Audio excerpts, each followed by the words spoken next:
Si quieres para que vuelva a redondear lo que estabas planteando, ya estamos grabando otra vez. Listo.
Ahí te voy a hacer una observación con lo que planteas. Digamos que tú tienes un análisis cualitativo muy pertinente, pero para llegar a ese rigor de definir cómo manejar los esquemas de subsidios, hay que establecer un esquema técnico-científico.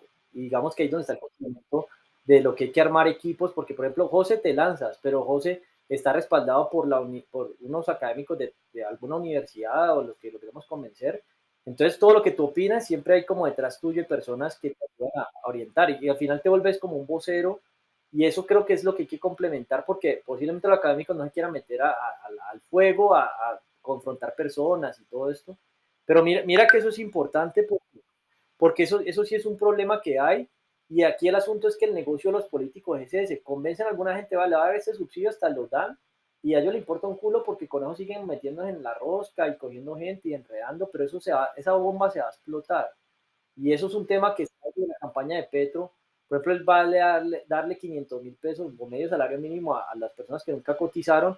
Y yo estoy proponiendo eso, pues estamos proponiendo eso, que el sistema pensional es casi que una pirámide y al parecer es insostenible a nivel global y eso se va a colapsar. En Canadá ya se cayó, en Francia es un problema, en España es otro.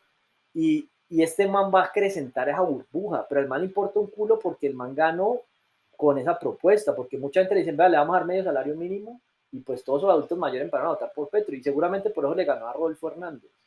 Pero ese es el tema de la comunicación engañosa. A mí también por la propuesta me mandaron para el carajo porque eso lo propuse antes de hacer la propuesta a Petro. Y bueno, o sea, es un tema que ese tema con los subsidios, ahí te vuelvo y te invito, José, pon un día, hablamos solamente de ese tema y lo dejamos con el tema de tu campaña, no sé si escoges a cuál estado, le damos en paralelo la campaña al consejo y futura campaña a la alcaldía, yo creo que ese sí debe ser el salto.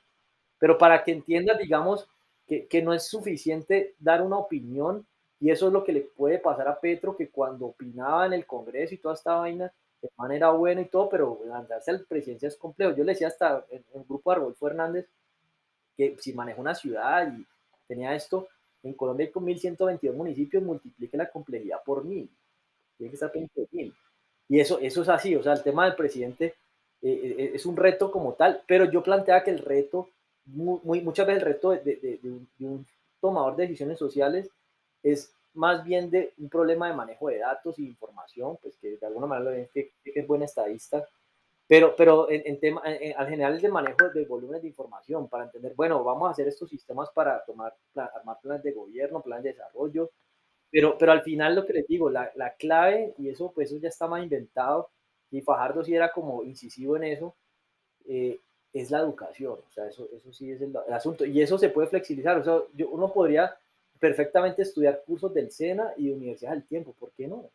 Sino que es que no, o soy técnico, tecnólogo, o profesional, o doctor, uno podría hacer, yo he hecho eso, o sea, yo he hecho cursos de doctores, de pregrado, de especializaciones, de maestrías, en internet gratis, de todo tipo, leo por mi cuenta, empírico, y así he aprendido yo y pues yo lo que trato de decirle, bueno, la gente también debería, pues en algunos casos, ¿no? Podría ser así.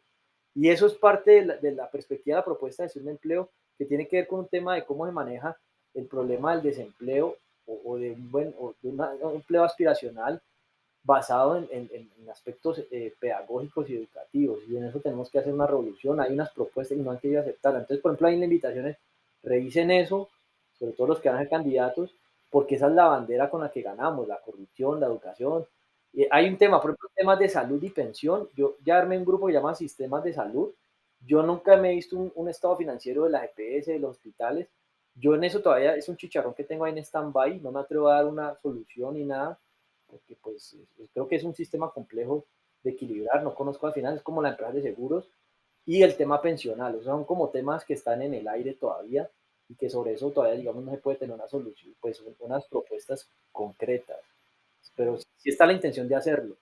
Pero los demás temas casi todos están abordados, lo que es educación. Entonces, digamos que es un punto importante que tener la pasión y la sensibilidad social es un punto, por eso es bueno definir, o soy líder social, que un líder social puede criticar, mover gente, ayudar, a su ONG y demás, pero cuando me mete candidato político, hermano, contratos, contraloría, procuraduría, opinión pública, manejo de red, de imagen, y un montón de chicharrones que cuando usted era simplemente un líder social, no decía sino abrir la boca y opinar y criticar y vaya un carajo. Usted ya cuando se mete en ese mundo, eso ya es otro cuento. Entonces, eso es importante. Todos teníamos eso diferenciado. Y en esas reuniones, por eso, ¿no? Porque muchas personas así con esa vocación. Yo le decía al alcalde de Tuna, Tuna, de Santander, usted lee rápido, ya preguntó cuántos contratos firma alcalde, qué tiene que hacer, cuánta gente maneja, cuánta gente maneja, tiene que tener a su cargo, porque él es comerciante independiente, no sé exactamente qué hace, pero es un tema es trabajar uno solo y tener responsabilidad en trabajo en equipo, ¿no? Entonces, todo eso hay que tenerlo en cuenta. Yo nunca lo he hecho, pero pues se puede prever y dar una perspectiva antes de meterse al fuego. Y en realidad, yo por ejemplo, en mi hoja de vida corta soy como claro porque yo planteo qué habilidades tengo para proyectos, para organizaciones y para ayudar a tomar decisiones sociales. O sea, a mí no me interesa ser el tomador de decisión social, sino ayudar a tomarlas, a poner una perspectiva, no tener la responsabilidad de tomarlas. Que eso se lo hace un alcalde, un gobernador o un concejal. Pues digamos que hasta ahí llega mi alcance y hasta ahí ese es mi punto el que me interesa llegar. Y tampoco es un tema que quiera ser consultor político para cobrarle a los políticos, eso lo planteaba, esto lo hago sin ánimo de lucro. Y como les digo, yo este año tengo tiempo hasta que termine y me vaya, porque ya con esta amenaza, pues tengo que organizar para irme antes, estoy esperando a ver qué asignen el fiscal y dejar la investigación bien organizada, porque me dicen que no puedo hablar unos temas por videollamada, sino personal, se supone que lo asignaron el viernes, pero ya después de que me vaya, pues me toca estar trabajando y ocupado, y ahí sí no puedo ir a reunirme todos los días por la noche, ¿no? No sé ni qué me toque trabajar. Pero pues aprovechemos esto y avancemos en lo que tengamos y eh, eh,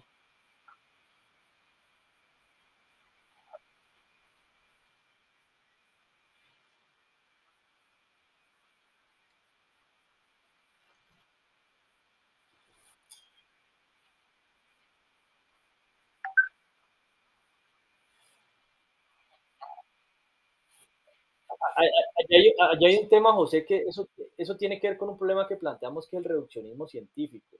Y eso es un problema que uno analiza una parte de toda la gran imagen de la complejidad de una sociedad. Digamos que hay unas teorías que se llaman sistemas dinámicos complejos. O sea, que un sistema tiene partes que si tú analizas un pedazo, no te das cuenta de todo lo que pasa al tiempo. Entonces tú estás dando un análisis reduccionista, eso antes de que existieran los avances computacionales que tenemos ahora, era un problema y por eso es una de las razones por las que planteamos crear un simulador de recursos sociales y estatales para hasta incluso aterrizar los planes de gobierno que se hagan antes de que se lancen para que sean concretos y se acabe toda esa politiquería y toda carreta. Pero digamos que tú estás planteando la correlación de que se debería crear empresas y todo eso, pero es que eso no es como que se debería, sino que eso es un eje muy difícil de unir las piezas y habría que estudiarlo mucho. Y en eso me la he pasado casi 20 años para empezar a unir todo ese rompecabezas. Y ahí donde está, de que, pues, yo como, así como te digo, hay temas que yo, el sistema de salud no me puedo meter porque yo nunca he estudiado eso. Entonces yo no puedo opinar sobre eso. Entonces tú estás, por ejemplo, en este caso, dando una perspectiva, una opinión sobre un tema que tienes que aprender digamos, a abordarlo. ¿Por qué? Porque si te metes a tomar decisiones en una sociedad, uno tiene que tener claro qué sabe y qué sabe que no sabe. Digamos, yo en este tema, pues puedo tener mi perspectiva, pero yo sé que eso no sé. Y aprender a saber lo que uno no sabe, pues eso se puede aprender a hacer, pero es un tema que tú estás opinando sobre eso. Bueno, es que si uno arma una empresa y crear una empresa tiene que tener en cuenta esto. Y esto es lo que pasa con todos estos izquierdistas que, digamos, en teoría, toda esta corriente socialista, el socialismo como tal no es tan malo, de hecho, pues funciona. Yo apoyo el sociocapitalismo, hay un grupo solamente para eso, de sistemas sociales, para explicar qué es. Yo tengo un video por ahí que explico, pero los socialistas dicen, creemos muchas empresas del Estado, pero el problema es la corrupción. Ahora, el tema es que nunca hemos hecho un socialismo o un sociocapitalismo con inteligencia artificial para combatir la corrupción. Quizás eso podría servir un poco mejor.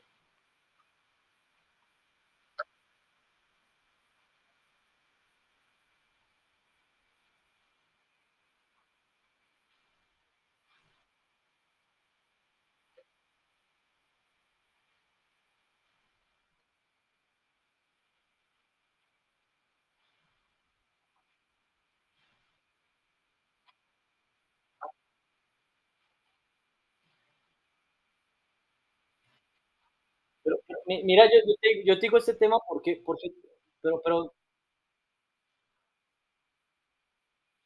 pero, pero mira, José, que te quiero volver a decir que es que estás dando una opinión sobre un tema que no manejas. Entonces, cuando uno tiene eso, pues mejor escuchar. Esto te lo digo porque la propuesta de empleo que planteamos la presenté desde que escuché a Fajardo dándole una respuesta a una persona. Yo dije, si este man se va de presidente con esa visión que tiene para entender el problema del empleo, está mirando fuera del tiesto. Y Fajardo es doctor en matemática, fue alcalde, gobernador, y dijo una tontería, pues digamos en ese caso para ser presidente.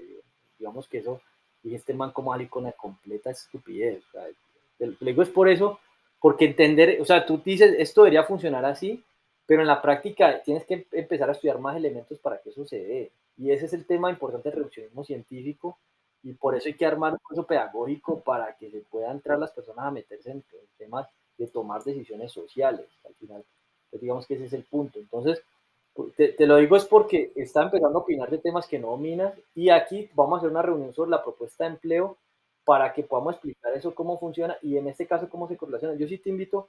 Voy a ponerle esta parte 3 como reduccionismo científico en candidatos políticos para poner el ejemplo de lo que estamos hablando, porque es un tema que no se entiende todavía, pero tenemos que, digamos, comprenderlo para poderlo abordar.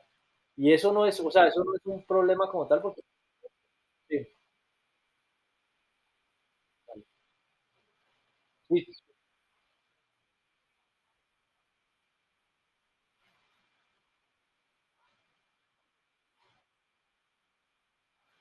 no, pues eso es una idiotez plantearlo, pero como van las cosas, pues cada vez es más difícil. Los políticos quieren que los trabajemos para ellos y los que viven del Estado.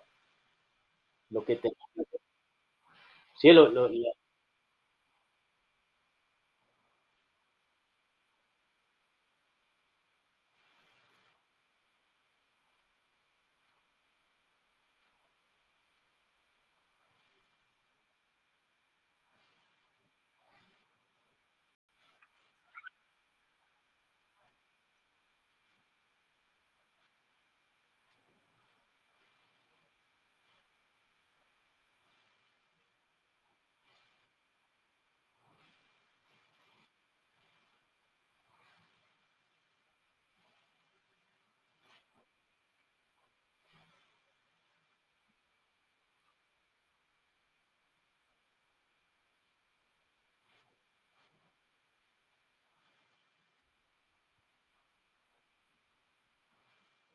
mira, Nelson, que ahí, por ejemplo,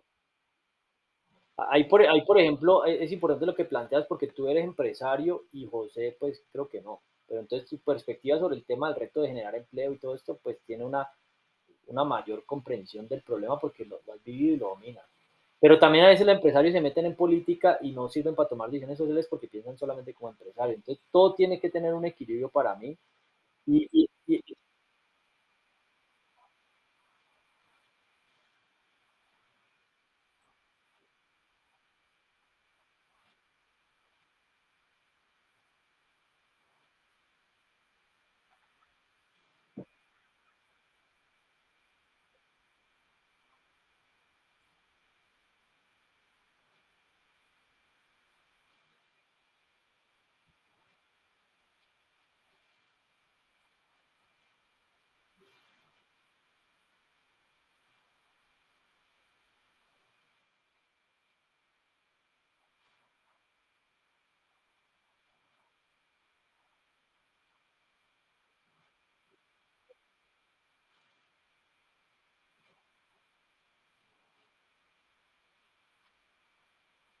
Pero ahí lo que ahí tiene el mismo problema que José, que estaba opinando sobre una causa-efecto en una situación que es una hipótesis. Y para llegar a simular lo que podría pasar, científicamente hay maneras de hacerlo y tecnológicamente. Entonces, digamos que eso es la parte de entender lo complejo que es meterse a tomar decisiones sociales y que muchas veces pues cualquiera llega y las puede tomar y sale con disparates. Y eso es el problema que tenemos y por eso es que en este momento es una de las razones por las que yo planteo la necesidad de legislar la comunicación engañosa en la política, porque si a las empresas privadas las multan por publicidad engañosa, por dar un mensaje en una empresa de alimentos sobre algo que no es falso, ¿por qué no se sanciona a una persona que está tomando las decisiones más importantes de todos cuando se pone a hablar carreta y cosas que no son? Entonces una persona cuando empieza, digamos en este caso, yo puedo, y esa es una razón por las que es importante crear este cuarto poder de regular tres cuartos. Y yo le digo a José, José, usted tiene reduccionismo científico y usted está dando una opinión. ¿Qué se plantea, por ejemplo, en esto? El Ministerio de Ciencia, Tecnología e Innovación tiene un comité de sabios. Yo lo que le propuse a ellos era que hiciéramos un comité de sabios de decisiones colectivas para que cuando pase algo así, como José, que puede ser una persona en Cúcuta, de una universidad, que diga, mire, este concejal está dando una causa-efecto que no es, venga, señor, analice esto, esto, entonces, ¿qué pasa? José sencillamente dice, sí, tienen razón, voy a tener en cuenta eso.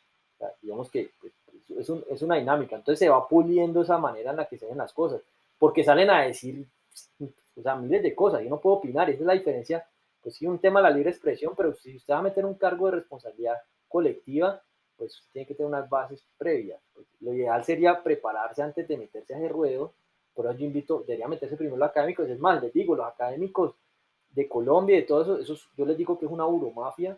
El tema que yo estoy investigando, ni en las universidades que estudié, en las áreas de NEAFI, de las públicas, me quieren poner cuidado todos estos hijos de puta, nuevamente les digo porque me enoja lo que está pasando, porque están en el cielo, yo me reuní con doctores, postdoctores, me censuran de los grupos, y ese es el problema, y no hacen nada, ni rajan ni prestan el hacha. Y eso es un problema que mire que ni los más preparados están, digamos, enfocando eso. Y hasta ellos, en una reunión con doctores, querían hacerlo en México, que era que les dieran 3 millones de pesos por ser doctores. Yo les dije, pero venga, es que si hasta los doctores están pidiendo que los subsidien, imagínense las demás personas. Y les dije, pues México es el país número 21 en mayor riesgo de entrar en quiebra. ¿Cómo ustedes van a salir con esta maricada? Y pues ya me hasta me emputé y a mí me sacaron de los grupos y todo.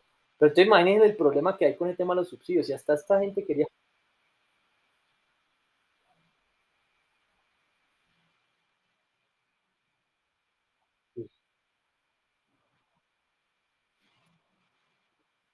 Deberíamos abrir regular tres cuartos Panamá.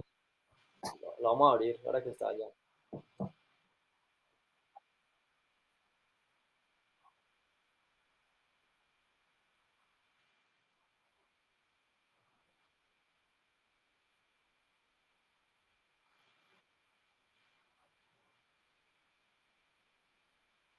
Pero es que tienes que tener un tema, Nelson. Estás comparando Panamá con Colombia. Panamá es un país supremamente pequeño.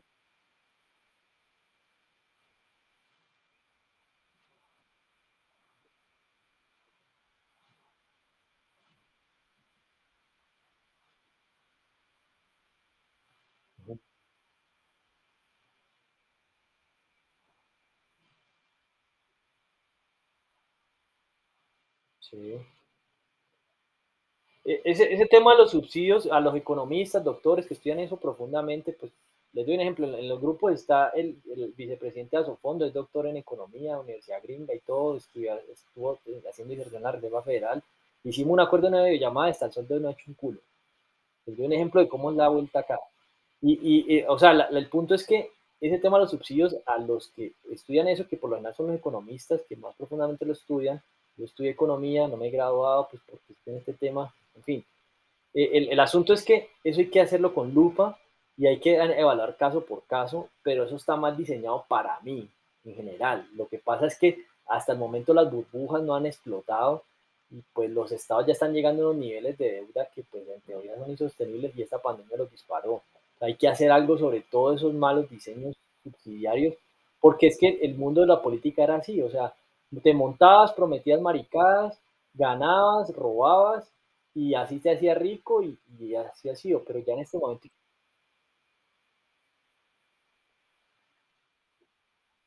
no, y por eso te digo, Yo ya le hice la pregunta a ahora le estoy diciendo, el Titanic se le está hundiendo, y yo pues le he dicho a la gente, pues yo tengo que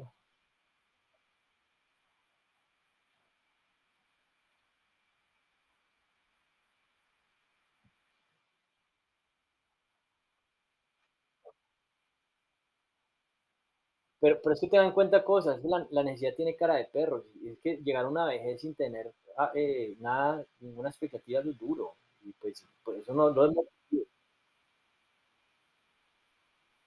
no, eso, yo he planteado otras propuestas. Yo planteé que deberíamos crear unos centros de dignificación pensional. ¿Y eso qué significa? El que se queda sin ahorros para la pensión, el Estado ahí le tiene unos asilos que en economías de escala, si usted por persona va a darle 500.000 para ver qué hace, y con eso se le paga enfermera, medicinas y hasta cama y vivienda. Si no tiene con qué, vea, ahí está, vaya para allá.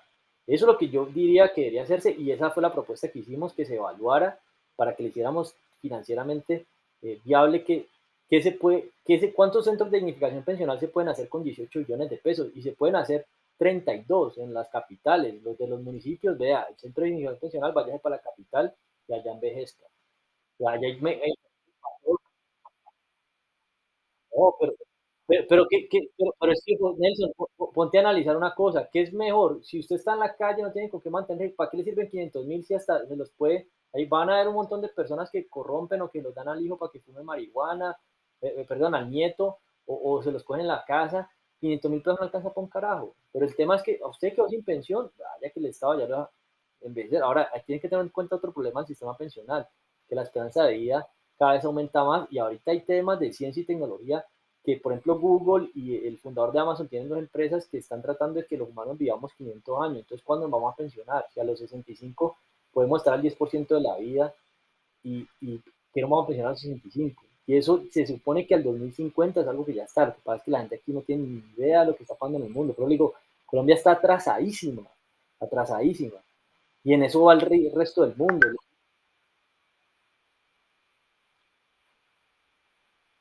Sí,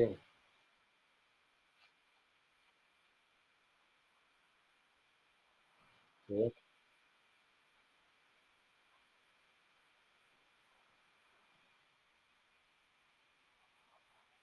Pero entonces ese es el tema de la indigencia, o sea, contra eso no puedes pelear. El Estado dice, ahí está la solución, si usted no quiere, eso no es mi problema. Pero otro tema es que no, vea, le va a dar 500.000 y siga en la calle, no hacen nada. El tema es que el Estado tiene que asumir una postura. Y uno le dice, ahí está el lugar. Y mire que es bueno. Y además, un tema no es que le estamos llamando un asilo, es un centro de dignificación pensional. Un tema que tema recreativo, de lo que se haga con la tercera edad, tiene que ser así de profundo. Por eso le puse ese nombre para que lo veamos de esa manera, porque es pensionarse dignamente, no estar en la calle, eso no es digno. Ya que él quiera estar en la calle, eso hasta tiene un tema de enfermedad mental y demás, pero si usted ya le tiene un techo, ganar buena alimentación, tiene enfermeras, médicos y envejece dignamente, es muy diferente. Y seguramente con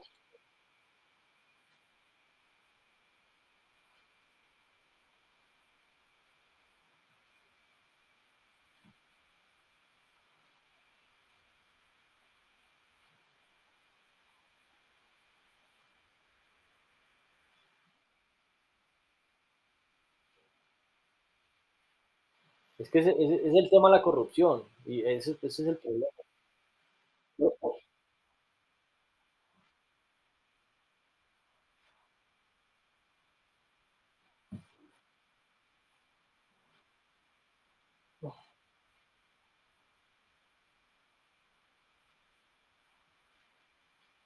Ujú.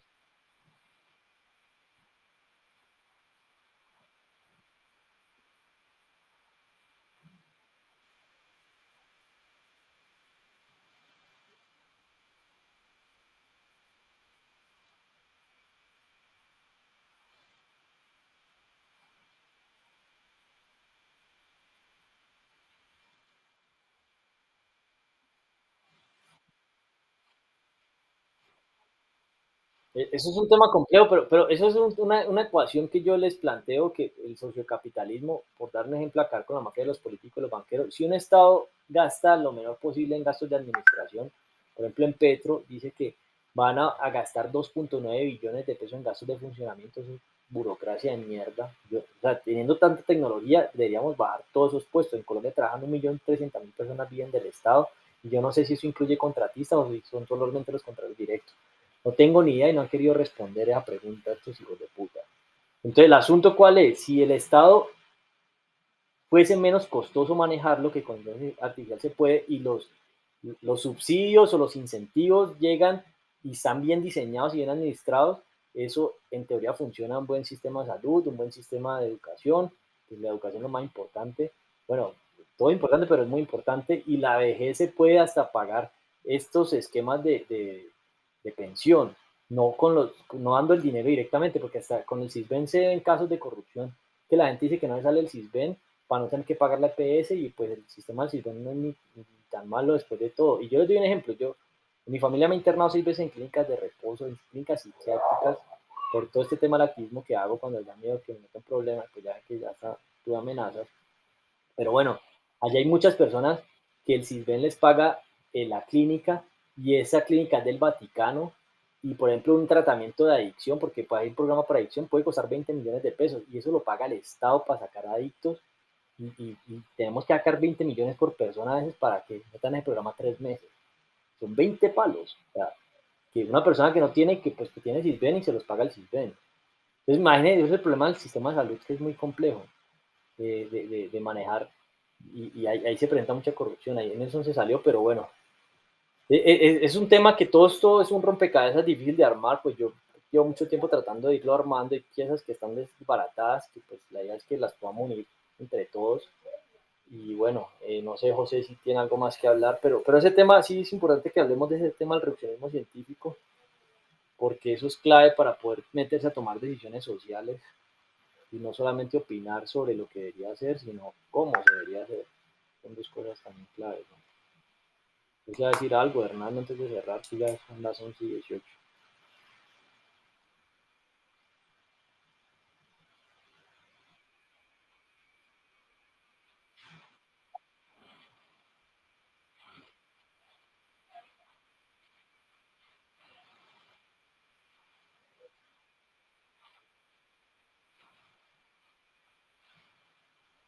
Sí, estamos de acuerdo. Bueno, yo sí creo que podríamos cerrar ya por allí. No sé si Hernando quiere decir algo más. Y pues no sé cuándo hacemos la próxima reunión, José, pongamos el tema. Yo creo que el tema del reduccionismo lo deberíamos revisar, invitar al grupo y ver qué sale. Pero no sé si usted tenga un tema que usted quiera abordar concretamente. Bueno, ya hablamos lo de los grupos y lo de las juntas de comunas, creo que podría ser un buen tema.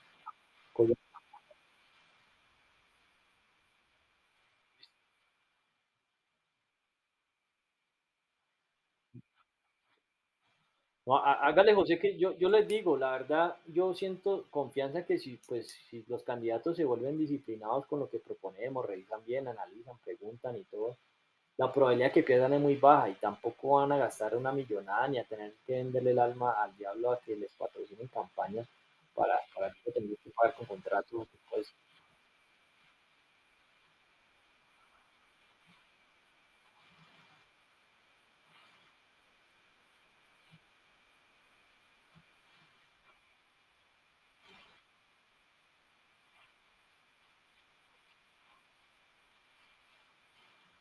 sí, por supuesto, ahí yo ya compartí en los grupos la parte 3 que ya la que llevamos, ahorita quedó la parte 4. Le voy a poner reduccionismo científico en las campañas, que fue el tema que quedó después de que corté la 3 que el tema del 3 fue financiamiento de campaña influencer y otro asunto importante. Entonces, por ejemplo, ahí se va quedando una lista de reproducción de candidatos del siglo XXI que deberían ver y pues estas reuniones, como usted participó, usted le mira, estoy en estas reuniones y las comparte así la ven y compartirá otros videos que haya visto, no sé qué haya visto, lo que hemos escrito y así avanzamos y armemos los grupos y los invitamos y mañana organizamos bien todo eso. Vamos a ver mañana por ahí, mañana hay por ahí 15 grupos nuevos que hay que armar para que lo organicemos bien. ¿Listo? Bueno, señores, muchas gracias por el tiempo y seguimos en contacto. Pasen buena noche. Bueno, con esto cerramos a las 23:21, del 28 de 26 de noviembre del 2022 después de Cristo. Varios temas importantes, estamos creo que avanzando mucho mejor con lo que venimos haciendo y bueno, aquí mirando los ojos en la cámara, recuerden que soy un extraterrestre y un son de paz, paz y amor para todos, que fue el mensaje de Jesucristo, el primer hippie que dicen que vino a la humanidad. Vamos con toda.